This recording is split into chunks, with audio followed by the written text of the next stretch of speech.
Mari kembali kita bersama mempelajari firman Tuhan dari Injil Matius. Injil Matius pasal 25. Injil Matius pasal 25 ayat yang ke-14 mulai. Ini adalah cerita yang sangat terkenal tentang talenta, perumpamaan tentang talenta. Sebab hal kerajaan surga sama seperti seorang yang mau bepergian ke luar negeri, yang memanggil hamba-hambanya dan mempercayakan hartanya kepada mereka, yang seorang diberikannya 5 talenta, yang seorang lagi 2, dan yang seorang lain lagi 1, masing-masing menurut kesanggupannya, lalu ia berangkat. Segera pergilah hamba yang menerima 5 talenta itu, ia menjalankan uang itu, lalu beroleh laba 5 talenta. Hamba yang menerima 2 talenta itu pun berbuat demikian juga dan berlaba 2 talenta. Tetapi hamba yang menerima 1 talenta itu pergi dan menggali lubang di dalam tanah, lalu menyembunyikan uang tuannya. Nah, kita berhenti sampai sini dulu. Ini adalah cerita yang sederhana yang berbicara tentang talenta, dan para pengkhotbah meyakini dan mempunyai tafsiran yang sama. Ini berbicara tentang kemampuan dari Tuhan yang diberikan kepada setiap orang yang percaya. Atau bahkan ada yang menafsirkan ini berbicara tentang karunia-karunia yang Tuhan berikan kepada semua orang percaya. Dan kita semua bertanggung jawab untuk menjalankan apa yang Tuhan percayakan kepada kita. Kita lihat ayat 14. Sebab hal kerajaan surga sama seperti seorang yang mau bepergian ke luar negeri, yang memanggil hamba-hambanya dan mempercayakan hartanya kepada mereka. Kalau kita lihat di sini, orang kaya ini dikatakan mempercayakan hartanya kepada mereka. Berarti hamba-hambanya ini sudah ikut tuannya sudah sangat lama dan bisa dipercaya, ya. Karena kalau berbicara uang kan itu sama aja dengan berbicara tentang hidup kita sendiri. Dan tuannya ini di sini dikatakan mempercayakan hartanya kepada mereka, kepada hamba-hambanya. Kata mempercayakan ini kan tidak sembarang kita bisa lakukan kepada setiap orang, ya. Bahkan sekarang zaman kita ini, kita sudah krisis kepercayaan, ya kan? Mempercayakan, dan di sini tidak ada tekan kontrak. Padahal sekarang pakai tekan kontrak, pakai bahkan meterainya naik juga tetap aja, ya. Kalau sudah mau nipu, ya nipu mereka. Tetapi kita lihat di sini kata mempercayakan hartanya kepada mereka. Wow, ini luar biasa. Dan di sini dikatakan harta, berarti ini berbicara tentang jumlah yang banyak. Kemudian dikatakan yang seorang diberikannya 5 talenta. Yang seorang lagi 2, dan seorang lain lagi 1. Masing-masing menurut kesanggupannya, lalu ia berangkat. Perhatikan kata masing-masing menurut kesanggupannya. Berarti tuannya ini sudah mengenal, sungguh-sungguh mengenal hamba-hambanya. Mengenal kemampuan dari hamba-hambanya. Karena kalau tidak sungguh-sungguh mengenal dan membagikan kepercayaannya secara salah, maka ini semua kacau. Bayangkan yang punya kemampuan untuk mengelola 5 talenta, kemudian dia hanya mengelola satu talenta. Banyak nganggurnya dong. Ya. Bayangkan yang punya kemampuan 1 talenta kemudian dipercayakan 5 talenta. Ini pasti lembur terus. Ya, umurnya pasti tidak panjang. Ya, tidak ada waktu untuk istirahat. Ya. Nah, dari sini saja kita tahu bahwa hidup itu seharusnya tidak perlu iri kan? Ya. Tidak perlu iri. Karena kalau kita dipercaya dengan apa yang kita miliki sekarang dan kita sudah melakukan yang terbaik, bersyukurlah. Karena toh nanti upahnya sama di hadapan Tuhan dengan yang mungkin lebih dari kita dan dia pun sudah melakukan yang terbaik. Ya. Yang repot itu yang tidak atau belum mengerahkan seluruh kemampuannya. Dan lebih repot lagi yang sama sekali tidak mau mengerahkan kemampuannya. Ya. Jadi kita di sini bisa melihat keadaan kita sekarang bahwa bagaimana sih tanggung jawab yang Tuhan sudah berikan kepada kita, apakah kita sudah melakukannya dengan baik, dengan semampu kita. Ya. Yang paling mudah saja, yang paling mudah. Ingat bahwa kita ini dibebaskan dari semua dosa. Yesus mati bagi kita. Orang Israel dikeluarkan dari Mesir. Itu dengan satu tujuan. Anda boleh baca di kitab Keluaran. Anda akan sering dan itu akan mudah dihafal. Bahwa Tuhan mengeluarkan bangsa Israel untuk beribadah. Tuhan mengeluarkan bangsa Israel untuk beribadah. Ada tujuannya. Nah, bayangkan bahwa tujuan yang utama saja belum tentu semua orang Kristen lakukan dengan sekuat tenaga. Ini belum bicara karunia. Ini berbicara tentang tujuan hidup. Padahal hanya seminggu sekali loh. Itu pun belum tentu dilakukan. Ya. Apalagi berbicara tentang karunia.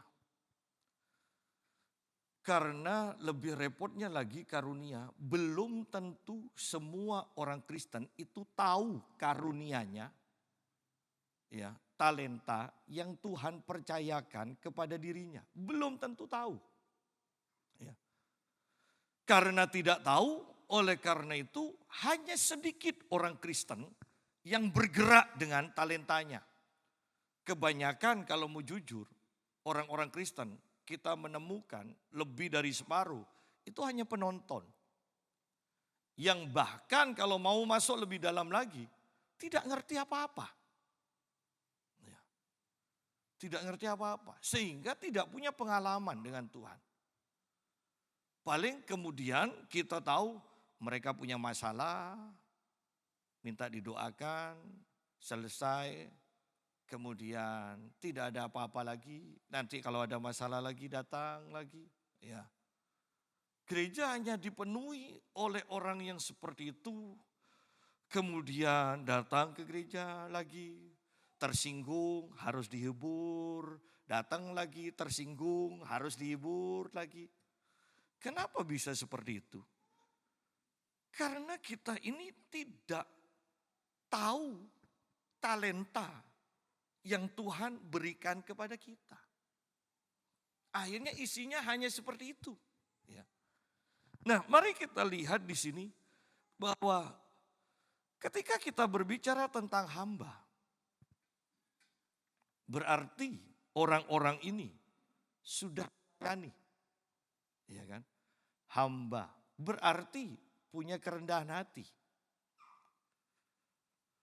Hamba berarti sudah bergaul. Sebagian waktunya, sebagian besar waktunya, hamba-hamba ini pasti bersama dengan tuannya. baru kemudian tuannya itu percaya. Nah, kalau kita sendiri tidak pernah bergaul, bahkan tidak pernah melayani Tuhan. Ya. Bergaul dengan Tuhan, melayani Tuhan. Kalau tidak pernah bergaul dengan Tuhan, bagaimana bisa Tuhan itu percaya dan mempercayakan hartanya kepada kita? Ya. Kan tidak mudah kata mempercayai ini kan.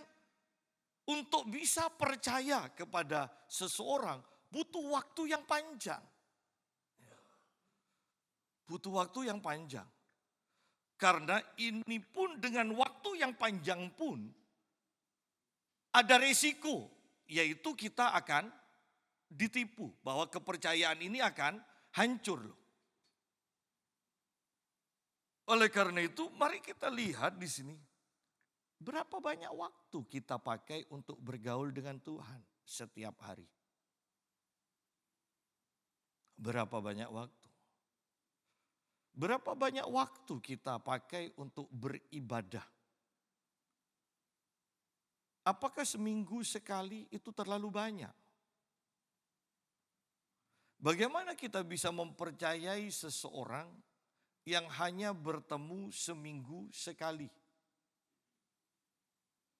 Oleh karena itu ayat ini sebenarnya perjalanannya panjang. Tuan dan hamba. Dan memakan waktu, banyak waktu yang dipakai untuk berhubungan. Kemudian ada kerendahan hati dari hamba-hamba ini untuk menundukkan diri dan melayani tuannya dengan sepenuh hati. Karena ingat di sini, ini tidak berbicara gaji. Ini bukan karyawan seperti kita zaman sekarang. Ini hamba yang bekerja tanpa gaji sudah. Ya. Nah, ingat juga bahwa kita ini dengan Tuhan, kita sudah dibeli. Harganya lunas dibayar. Lucu ya. Padahal tetap konsep kita, pikiran kita melayani Tuhan dapat apa? Berarti kita gagal memahami firman ini. Hubungan tuan dan hamba di dalam Alkitab tidak pernah berbicara tentang upah. Ingat di sini. Yang ada hanya nanti, yang ada hanya ikut merasa senang. Ya, mereka pergi ke pesta bersama. Itu aja. Padahal konsep kita orang Kristen selalu dijejali. Melayani Tuhan nanti dapat sesuatu. Melayani Tuhan nanti ya nabur nuai 100 kali lipat. Padahal itu berbicara 100 kali lipat ya. Itu berbicara bukan uang loh. Itu berbicara tentang kemampuan firman yang akan berbuah di dalam hidup kita sampai 100 kali lipat. Itu bukan uang. Kenapa bisa sampai firman bisa diartikan juga ditafsirkan uang? Karena kita ini sudah mata duitan. Ya. Kita ini mata duitan. Ya. Dan mari kita kembali lihat di sini. Hubungan antara tuan dan hamba. Itu tidak ada sistem gaji lagi. Untung saya apa melayani? Udah ada, sudah ada. Ya. Itu sepenuhnya pengabdian sudah. Itu sepenuhnya karena kita sudah dibeli dan harganya lunas dibayar. Ya. Kalau dicicil ada kemungkinan tidak selesai. Ya, kita bisa bebas. Tapi ini sudah lunas. Ya, sudah lunas dibayar.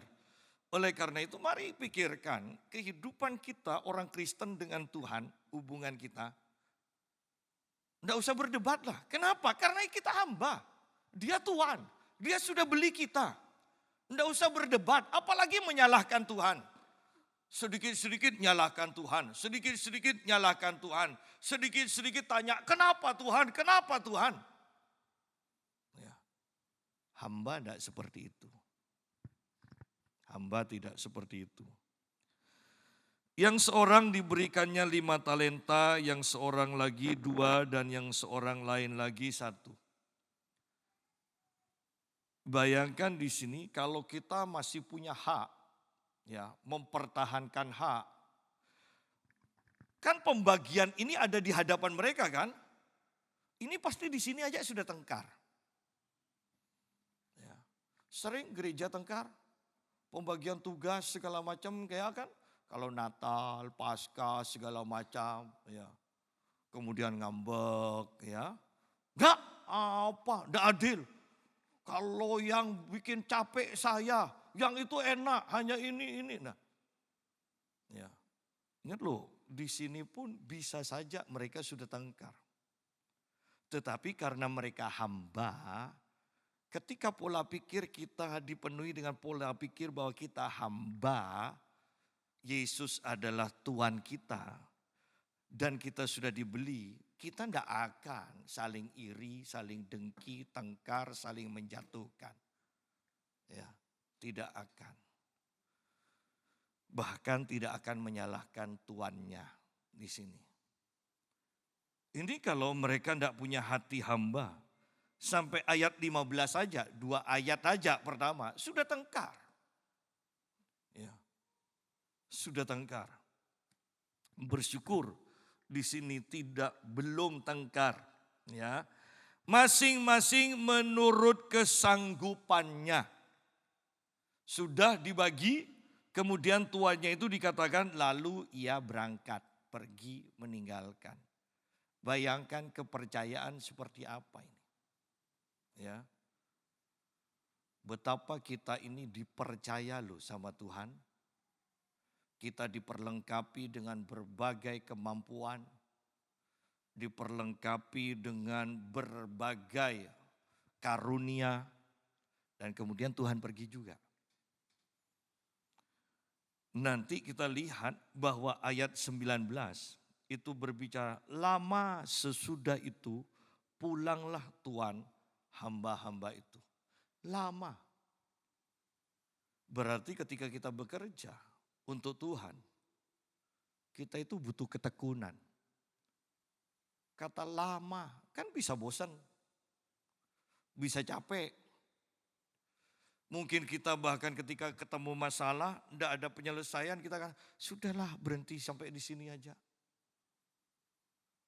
Apakah Tuanku akan datang lagi? Allah paling sudah mati. Sudah 10 tahun tidak ada kabar.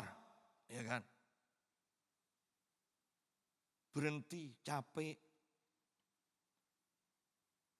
Lama. Butuh ketekunan. Sidang jemaat.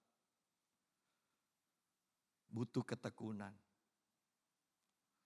Kita lihat bahkan orang-orang Kristen yang sudah hampir finish. Ya, hampir mati. Masih aja ngambek dan ninggalkan Tuhan. Ya kan? Berarti kan enggak tekun kan?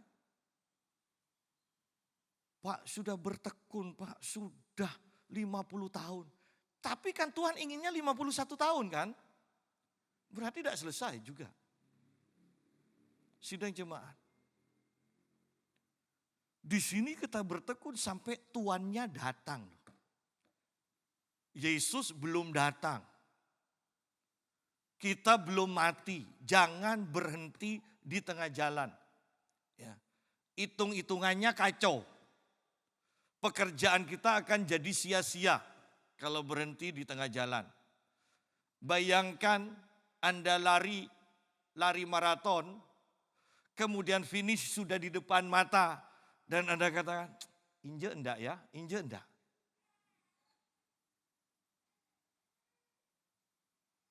Anda tidak akan dikategorikan sudah menyelesaikan perlombaan loh. Walaupun hanya tinggal 1 langkah finish. Dan ingat, banyak orang Kristen yang seperti ini. Berhenti ketika mau selesai. Berhenti ketika mau selesai. Kenapa? Sebenarnya masalahnya adalah dari awal mereka tidak pernah menghamba kepada Tuhan. Mereka tetap mempertahankan hati seorang bos, bukan seorang hamba. Ya. Ayat 16, perhatikan di sini. Segera pergilah hamba yang menerima 5 talenta itu. Ia menjalankan uang itu lalu beroleh laba 5 talenta. Perhatikan kata ini, segera. Wow, segera. Berarti ini orang yang rajin, orang yang taat, orang yang rajin.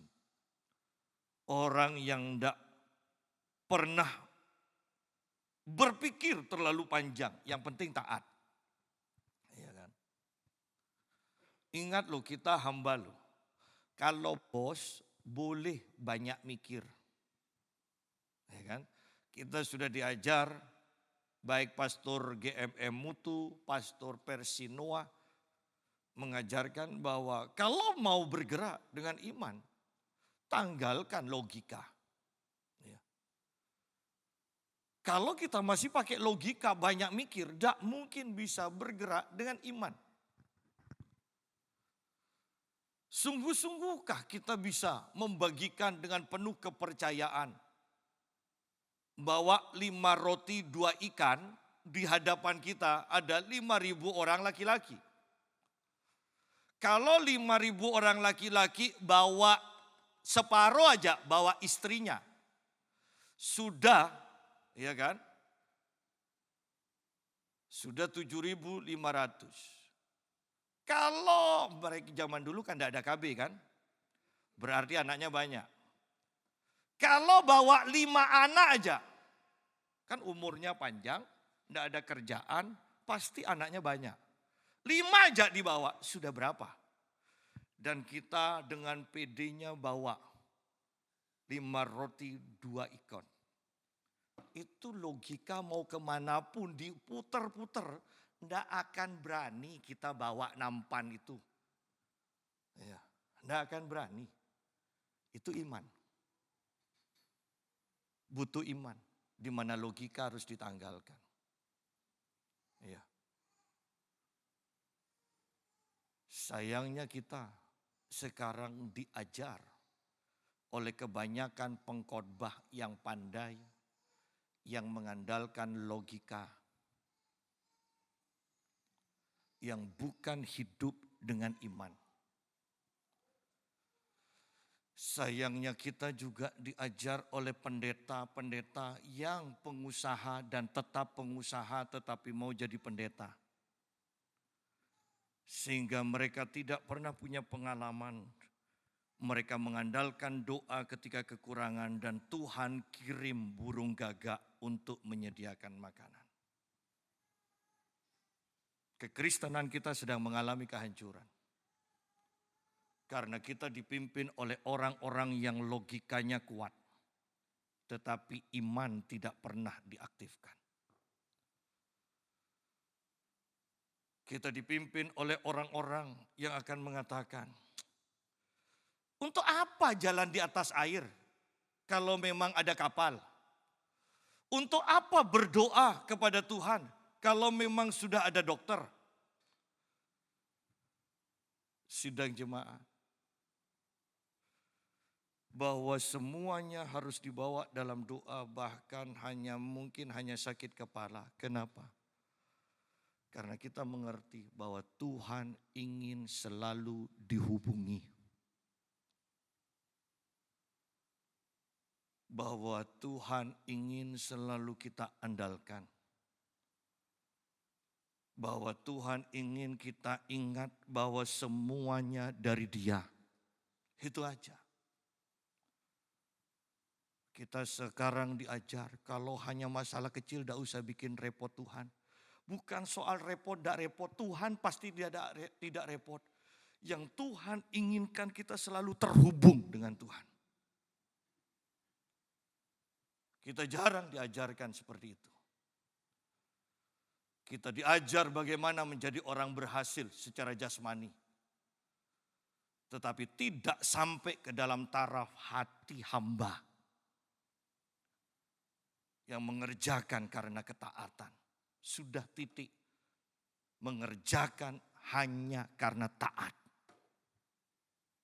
Bukan karena embel-embel upah segala macam. Segera, kata segera. Lihat, tidak berlambat-lambat. Segera. Padahal kita sudah terbiasa untuk menunda. Kapan mau ngasih orang miskin? Nanti kalau sudah kaya. Kapan kalau mau ngasih perpuluhan? Nanti kalau sudah kaya. Kapan mau doa? Besok. Ketika besok sudah sampai, nanti. Ya kan? Nanti belum dilakukan, besok lagi. Besok pagi belum dilakukan, nanti. Kita itu tidak pernah sampai ke segera. Segera. Padahal ketika kita segera, maka kita akan menghasilkan. Ingat itu. Ketika kita menunda, momennya tidak pas. Saya selalu beberapa kali sudah ajarkan kan begini. Seandainya kita malam-malam Tuhan bangunkan. Dan kita tidak tahu kenapa ya kok bangun. Mau tidur kok tidak bisa tidur. Dalam hati kita mendengar doa. Tapi doa apa? Doa. Dan kita kata, Allah Tuhan masih jam 1 Tuhan. Besoklah nanti jam 5 pagi aku mau doa. Dan kemudian kita paksa tidur. Baru tertidur. 1 jam kemudian ada telepon. Nih. Atau nyo, cepat ke sini. Papi kena serangan jantung. Kita bawa mungkin ke rumah sakit tapi akhirnya mati. Berandai-andai. Seandainya tidak tidur lagi. Dia berdoa, tidak tahu. Kenapa? Kok tidak bisa tidur? Pokoknya Roh Kudus pimpin untuk berdoa. Tidak tahu berdoa untuk apa. Ingat, Roh Kudus berdoa untuk kebaikan kita. Untuk orang-orang yang terhubung dengan kita. Ketika kita taat, maka mungkin kena serangan jantung keluarga kita. Tetapi nyawanya akan diselamatkan. Karena kita sudah bawa dalam doa terlebih dahulu. Segera, jangan nunda. Jangan nunda. Berapa banyak orang mati dalam sikap hati yang penuh dengan penundaan. Nanti umur 60 tahun aku akan sungguh-sungguh dengan Tuhan. Umur 55 tahun mati. Ya. Berapa banyak kita mati dengan banyak hal yang kita dalam pikiran kita, nanti aku akan lakukan. Nanti. Tetapi tidak sampai pada melakukan. Tetapi lihat pelayan ini, hamba ini. Dikatakan ayat 16, segera pergilah hamba yang menerima 5 talenta itu. Ia menjalankan uang itu lalu beroleh laba 5 talenta. Segera kita melihat ada kerajinan di sini. Dia tidak menunda-nunda waktu. Ayat 17, hamba yang menerima 2 talenta itu pun berbuat demikian juga dan berlaba 2 talenta. Ya. 16, 17 enak dibacanya. Segera pergilah hamba itu. Hamba yang menerima 2 talenta berbuat demikian juga dan berlaba 2 talenta. Ayat yang ke-18 dah enak. Tetapi, ulang. Iya. Kan enggak enak kan, ayat 16, 17 enak dibaca gitu loh. Ya. Kok tiba-tiba ngepot ini? Ya kan? Enggak enak. Tetapi hamba yang menerima 1 talenta itu pergi dan menggali lubang di dalam tanah lalu menyembunyikan uang tuannya. Ya. Hamba ini tidak bekerja yang mendapatkan 1 talenta. Mungkin kita mengatakan wajar. Bukan uangnya. Bukan hartanya sendiri. Tetapi ingat, sidang jemaat, kita sudah dibayar lunas.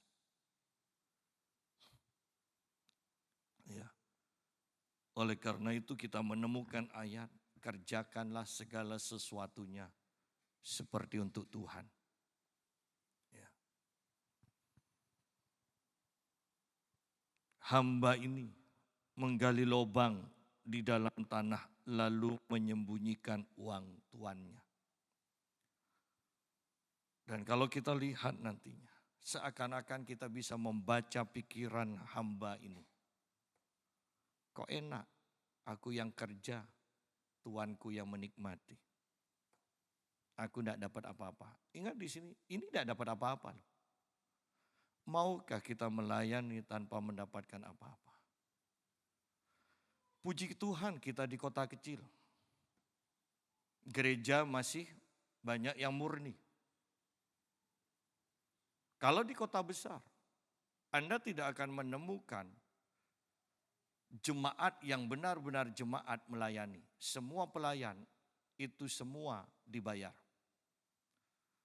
Bahkan sampai dalam taraf, kamu di gereja ini dibayar berapa jadi WL? Ayo ikut aku kasih 2 kali lipat. Sampai seperti itu. Sehingga ini loh pola pikir hamba sudah tidak ada. Semuanya pola pikir pengusaha. Ya. Sehingga jangan heran. 5.000 orang memuji Tuhan, menyembah Tuhan bersama-sama, tidak ada mujizat.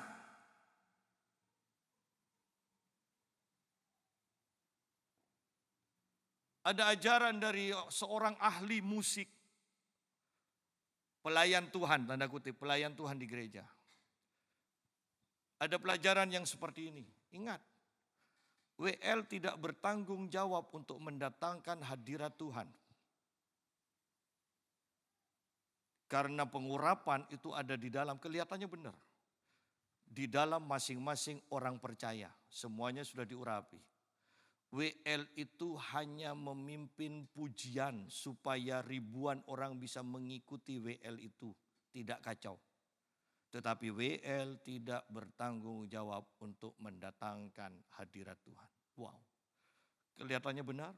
Oh, kelihatannya, logika iya. Tetapi kalau kita memang tidak hidup dengan hadirat Tuhan, apa hak kita melayani Tuhan? Tidak ada orang yang akan terjamah. Lalu kenapa pendeta harus bertanggung jawab untuk menunjukkan kuasa Tuhan kalau WL tidak bertanggung jawab?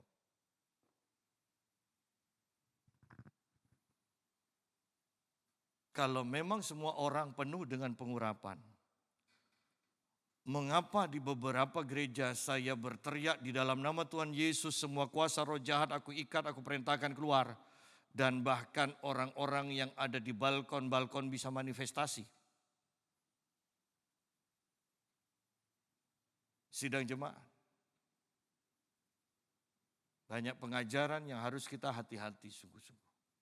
Saya mau tekankan bahkan setiap kita ketika berhubungan dengan orang-orang lain bertanggung jawab untuk memanifestasikan kuasa Tuhan yang ada di dalam kita. Ya. Kita lanjutkan. Ayat yang ke-19. Lalu sesudah itu, pulanglah tuan hamba-hamba itu mengadakan perhitungan dengan mereka. Hamba yang menerima 5 talenta itu datang dan ia membawa laba 5 talenta. Katanya, Tuan, 5 talenta Tuan percayakan kepadaku. Lihat, aku telah beroleh laba 5 talenta. Saya ingin ketika kita membaca ini, kita bisa nangkap hati dari hamba ini. Bahwa hamba ini bersyukur penuh dengan kebahagiaan bisa mendapatkan untung 5 talenta, bukan untuk dirinya, tetapi untuk tuannya. Ya. Padahal dia yang bekerja, tuannya yang dapat untung, tapi dia merasa bahagia. Bisakah kita mempunyai hati seperti ini? Ya. Saya percaya bahwa hamba ini sudah bergaul dengan tuannya. Dia hamba. Dia bisa dipukuli, dia bisa apa, tetapi dia mendapatkan kebaikan dari tuannya. Berapa banyak dari kita yang menyadari bahwa Tuhan itu baik. Karena dengan prinsip Tuhan itu baik dan sudah melakukan banyak hal yang baik pada kita. Tidak mungkin kita ini ngomel-ngomel itu loh. Tidak mungkin kita itu berani bersungut-sungut di hadapan Tuhan. Kenapa? Karena Tuhan baik. Tuhan berhak menghukum kita, tetapi Dia tidak menghukum kita. Bahkan Dia mempercayai kita. Dia melakukan yang baik. Bahkan dikatakan Tuhan turut bekerja sama untuk mendatangkan kebaikan. Loh, Dia Tuhan. Tetapi Dia mau bekerja sama dengan kita hamba ini. Untuk mendatangkan kebaikan bukan untuk dirinya. Tetapi untuk diri kita. Oleh karena itu ketika hamba ini menyadari kebaikan tuannya. Wajar hamba ini juga ikut berbahagia ketika tuannya mendapatkan untung. Itu loh. Bukan iri.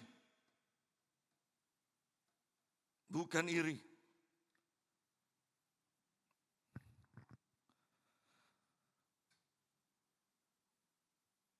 Tangkap hati.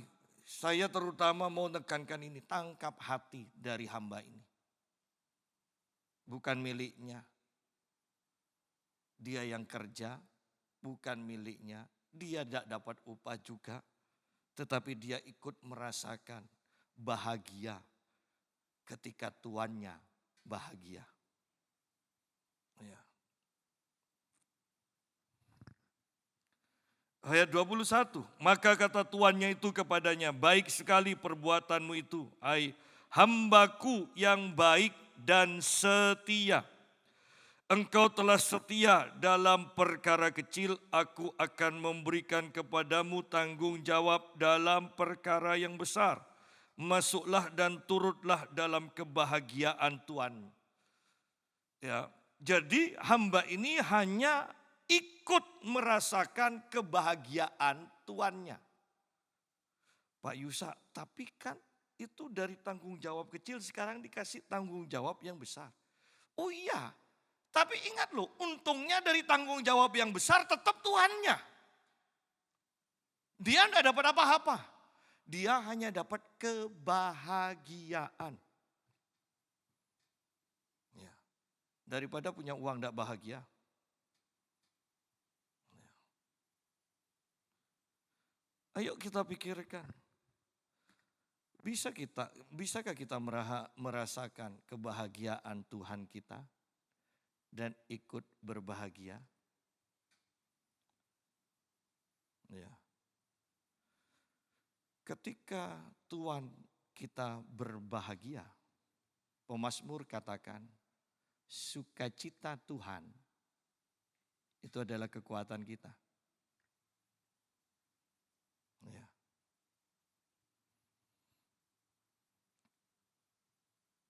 Masuklah dan turutlah dalam kebahagiaan Tuhanmu. Ayat 22. Lalu datanglah hamba yang menerima 2 talenta itu, katanya, Tuan, 2 talenta Tuan percayakan kepadaku, lihat, aku telah beroleh laba dan laba 2 talenta. Saya suka dengan kalimat ini, lihat, ada rasa senang, ada rasa bangga, walaupun tidak apa-apa. Senang karena membuat tuannya senang. Senang karena membuat tuannya mempunyai untung. Ya. Ayo sikap hati seperti ini harus kita minta kepada Tuhan supaya ada di dalam hati kita. Ya. Jangan melihat orang yang punya sikap hati seperti ini kemudian kita manas-manasi. Bodoh kamu. Dapat apa dari gereja? Dapat apa dari Pak Yusa? Dapat apa dari Tuhan? Tuh lihat anak-anakmu itu loh butuh perhatian. Iya, sidang jemaat. Tetapi yang saya mau tekankan, bukan lepas tanggung jawab. Yang saya mau tekankan, ketika kita memperhatikan Tuhan, Tuhan akan memperhatikan keluarga kita. Jangan lupakan prinsip seperti itu. Ayat 23. Maka kata tuannya itu kepadanya, baik sekali perbuatanmu itu, hai hambaku yang baik dan setia. Engkau telah setia memikul tanggung jawab dalam perkara yang kecil. Aku akan memberikan kepadamu tanggung jawab dalam perkara yang besar. Masuklah dan turutlah dalam kebahagiaan Tuanmu. Bahwa di sini kita melihat kata baik dan setia. Ayo, ini kan sederhana kan? Terapkan dalam diri kita. Apakah kita ini orang yang baik dan setia? Baik dan setia. Dan ini adalah secara sederhananya dikatakan baik dan setia. Bisa merasakan kebahagiaan orang lain dan bertanggung jawab terhadap harta orang lain. Untuk membuat itu berhasil dan menghasilkan. Apakah kita seperti itu? Atau kita akan mengatakan dengan sinis, apa gunanya buat saya? Apa gunanya? Bahkan mungkin kepada Tuhan, Tuhan dong yang harus kerja buat kita. Bukan kita yang kerja buat Tuhan. Hati-hati dengan keadaan hati kita. Ayat 24, kini datanglah juga. Nah, kini datanglah juga hamba yang menerima 1 talenta itu dan berkata, Tuan, aku tahu bahwa Tuhan adalah manusia yang kejam, yang menuai di tempat di mana Tuhan tidak menabur dan yang memungut dari tempat di mana Tuhan tidak menanam. Ya. Nah, Anda bisa bayangkan ayat 24 ini, perkataan hamba ini, dengan ayat 14 yang mengatakan tuannya mempercayakan harta. Tuannya percaya kepada hamba ini, tetapi hamba ini penuh kebencian, salah mengenal tuannya. Ya. Ini kan sangat menyedihkan kan? Tuannya percaya, tetapi lihat respon dari hambanya ini.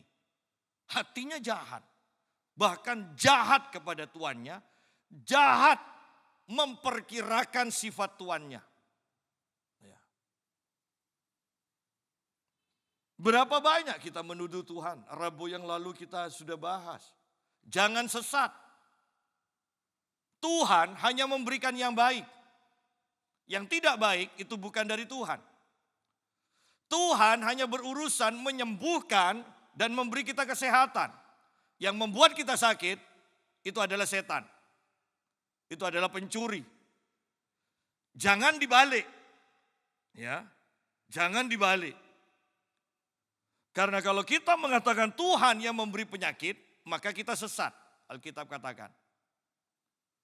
Yang benar adalah Tuhan yang menyembuhkan, Tuhan yang memberi kesehatan. Nah, di sini kita lihat pikiran yang salah dari hamba ini. Kini datanglah juga hamba yang menerima 1 talenta itu dan berkata, Tuhan, aku tahu bahwa Tuhan adalah manusia yang kejam, yang menuai di tempat di mana Tuhan tidak menabur, dan yang memungut dari tempat di mana Tuhan tidak menanam. Saya tekankan begini, ketika engkau tidak bekerja, maka mulutmu yang akan banyak bersuara. Dan ketika kita tidak bekerja,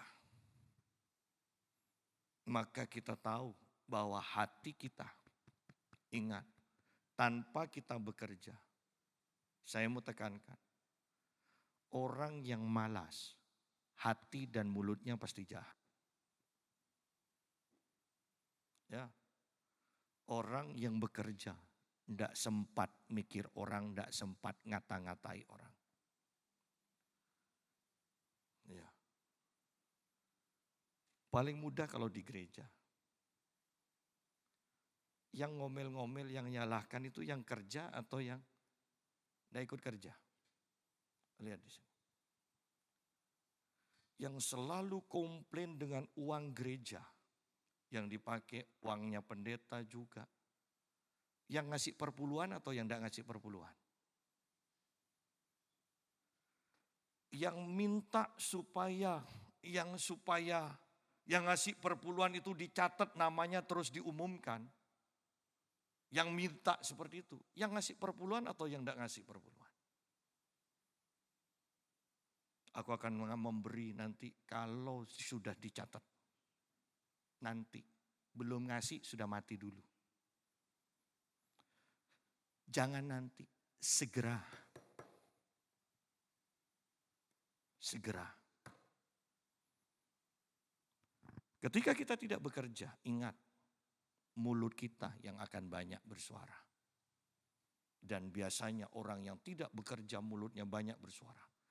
Akan memperlihatkan bahwa hatinya jahat. Sehingga perkataannya jahat. Lihat di sini. Bukankah tuannya sudah membeli? Bukannya tuannya bertanggung jawab memberi dia makan? Bukankah tuannya juga sudah mempercayakan hartanya? Tetapi lihat respon dari hamba ini. Tuan, aku tahu bahwa Tuan adalah manusia yang kejam. Lu bayangkan, tuannya sudah mempercayakan harta. Lihat semua yang punya teman dan temannya itu mempercayakan hartanya kepada kita untuk dikelola. Bukankah sepakat kita akan mengatakan teman kita baik?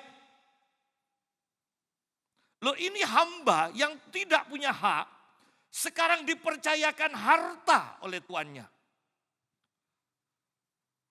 Pak, kan hanya 1 talenta. Jangan lihat satunya. Anda lihat di kamus Alkitab, talenta itu berapa kilo? Ini kalau emas, itu 34 kilo. Anda bisa dapat berapa itu? Ya. Jangan lihat satunya, tetapi talenta itu berapa kilo itu loh. Ya. Bayangkan ini, Tuhan, aku tahu bahwa Tuhan adalah manusia yang kejam, yang menuai di tempat di mana Tuhan tidak menabur, dan yang memungut dari tempat di mana Tuhan tidak menanam. Tuhan adalah Tuhan yang kejam, penuh dengan tuduhan. Ya. Karena itu aku takut dan pergi menyembunyikan talenta Tuhan itu di dalam tanah. Ini terimalah kepunyaan Tuhan. Bagi kita yang berlogika mungkin mengatakan, kan tidak ada yang kurang.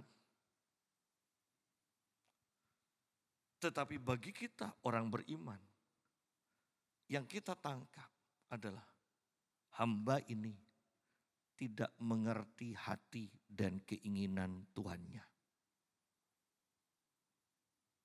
Hamba ini jahat, tidak ingin melihat tuannya itu berhasil dan mengalami sukacita. Hamba ini malas, sehingga dia penuh dengan alasan. Dia tidak bekerja, dia hanya mencari alasan.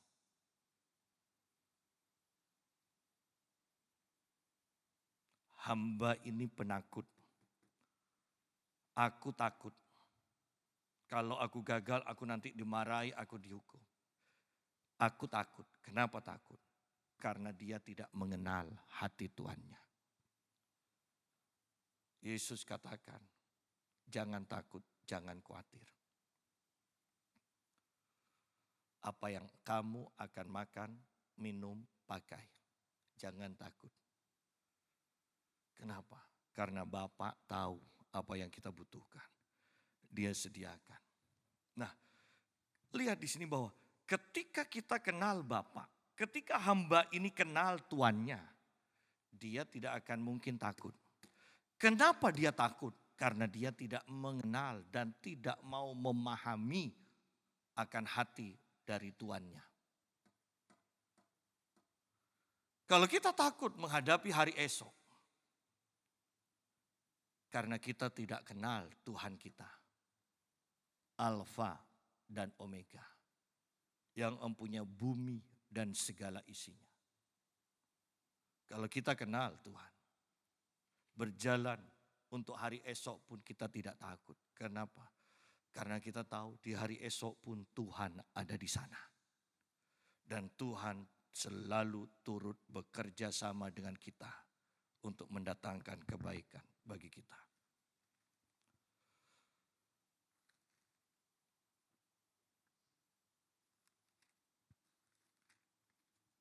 Ayat 26. Maka jawab tuannya itu, hai kamu, hamba yang jahat. Lihat. Hamba yang jahat dan malas. Jadi kamu sudah tahu bahwa aku menuai di tempat di mana aku tidak menabur dan memungut dari tempat di mana aku tidak menanam?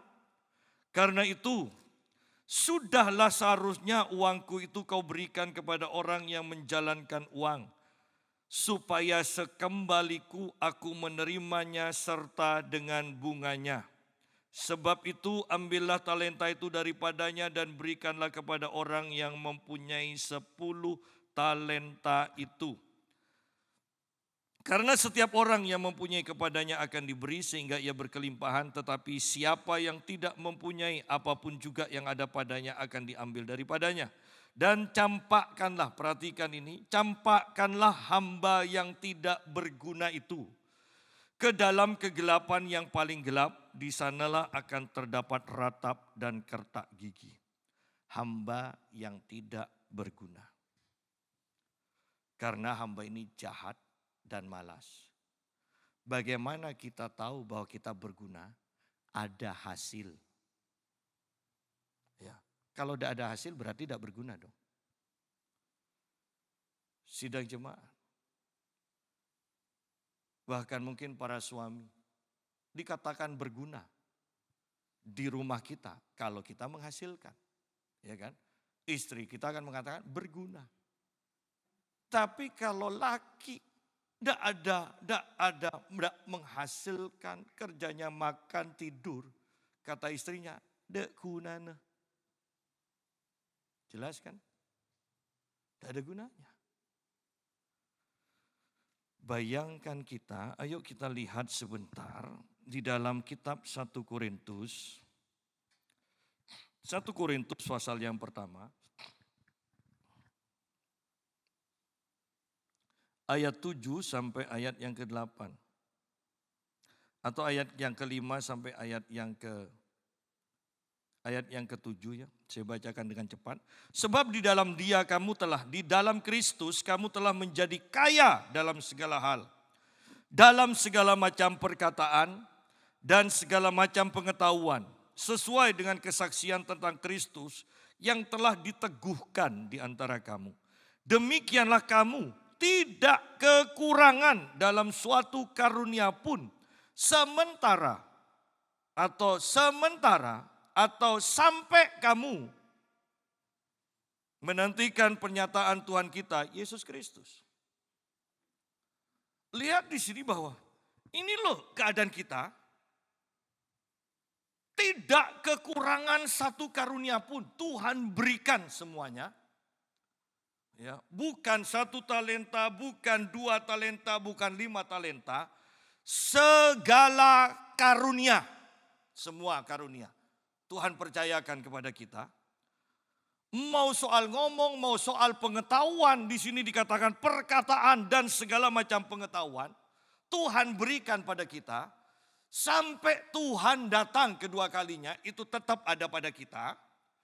Nah, dengan semua itu, kalau kita tidak menghasilkan, maka kita dikategorikan hamba yang jahat dan hamba yang malas. Yang kesudahannya jelas di sini dikatakan, campakkanlah hamba yang tidak berguna. Lu sudah diberi semua macam, semua karunia, semua pengetahuan, semua perkataan. Ya kan? Kok tidak ada yang dikerjakan dengan semua itu? Berarti kan tidak ada gunanya. Dan orang yang tidak ada gunanya di sini dikatakan, campakkanlah hamba yang tidak berguna itu ke dalam kegelapan yang paling gelap. Di sanalah akan terdapat ratap dan kertak gigi. Kadang kan kalau kita lihat orang mati itu kan lucu kan. Ayat yang diambil, aku telah mengakhiri pertandingan iman. Lu padahal latihan aja enggak. Apalagi tanding. Lu kapan kalau udah ikut tanding kok sudah menyelesaikan? Itu orang tidak berguna. Kalau mati tanpa ada sesuatu yang dikerjakan dengan karunia yang Tuhan sudah percayakan pada kita. Saya mau katakan, orang itu tidak pernah bertanding. Itu adalah hamba yang tidak berguna. Itu hamba yang jahat. Itu hamba yang malas. Bagaimana dengan karunia yang Tuhan berikan kepada kita? Apakah kita punya karunia kesembuhan? Apakah kita punya karunia nubuat?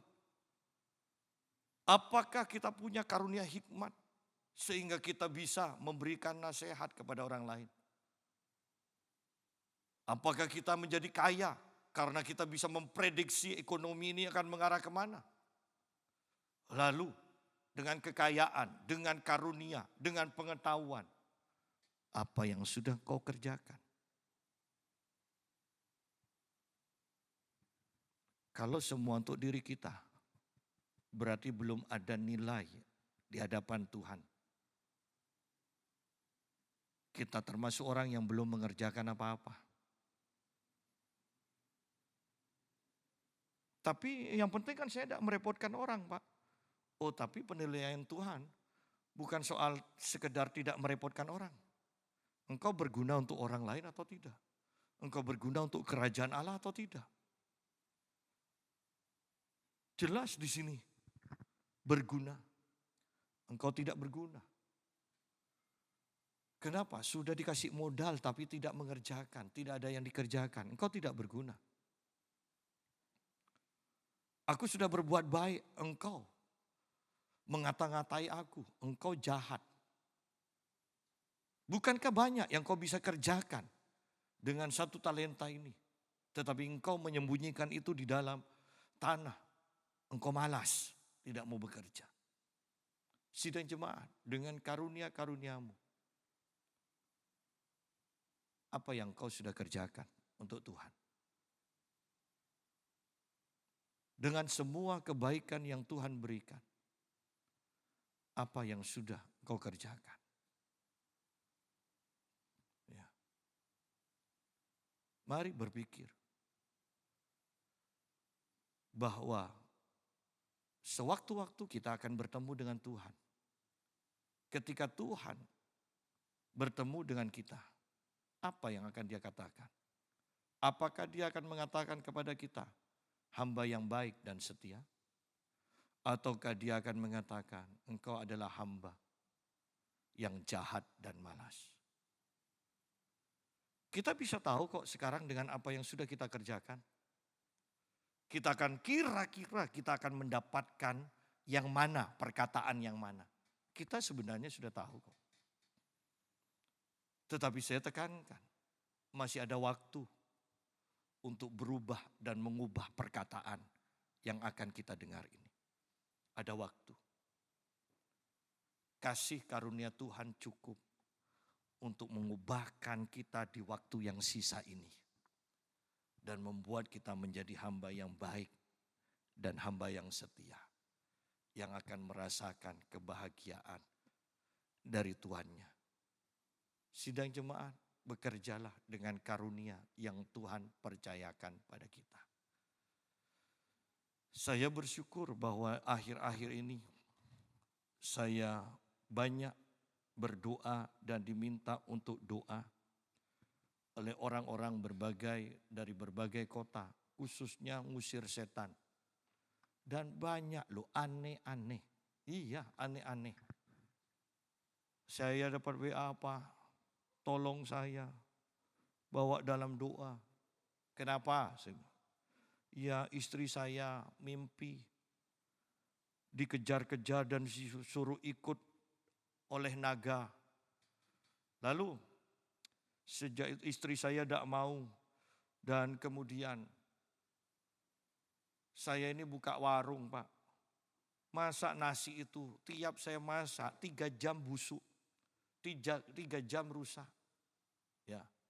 Dan saya katakan ya Anda harus berperang. Itu santet, itu roh jahat. Iya Pak, tolong saya cari pendeta terdekat. Dan dia katakan, saya tidak tergabung di gereja Pak. Kenapa? Semua pendeta jahat Pak, kalau miskin tidak didatangi, tidak diperhatikan. Tidak bisa, pasti ada yang baik saya katakan. Pasti ada, cari yang lain. Enggak Pak, saya mau ibadah sendiri. Tidak bisa, saya bilang. Anda butuh teman untuk menghadapi itu, Anda butuh pendeta untuk mendoakan Anda.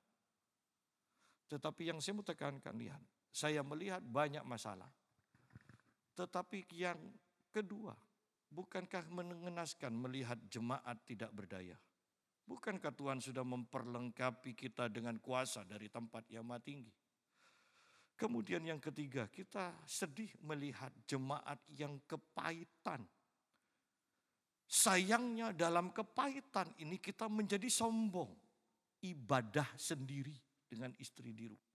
Mana bisa? Ketika menghadapi seperti ini kita butuh dukungan doa dari saudara-saudara seiman. Kita butuh dukungan dari hamba-hamba Tuhan. Kalau ibadah sendiri, kalau menghadapi masalah kok mau bareng-bareng. Sidang jemaat, jadilah jemaat yang benar. Jadilah hamba yang benar. Ayo, jadi hamba yang benar. Dengan karunia-karunia yang Tuhan percayakan pada kita. Sekarang pertanyaannya, apa yang sudah kita kerjakan? Kemudian, apakah kita sedang bekerja untuk Tuhan? Atau kita dengan sedang dalam sikap hati, penuh dengan omelan, penuh dengan makian, penuh dengan kebencian, penuh dengan kekecewaan. Hanya ada 2 tempat yang harus kita pilih. Pesta kebahagiaan tuannya atau tempat yang penuh dengan ratap, kertak, gigi. Pilihan bukan ada pada Tuhan, pilihan ada pada kita. Tuhan memberkati. Mari kita berdoa.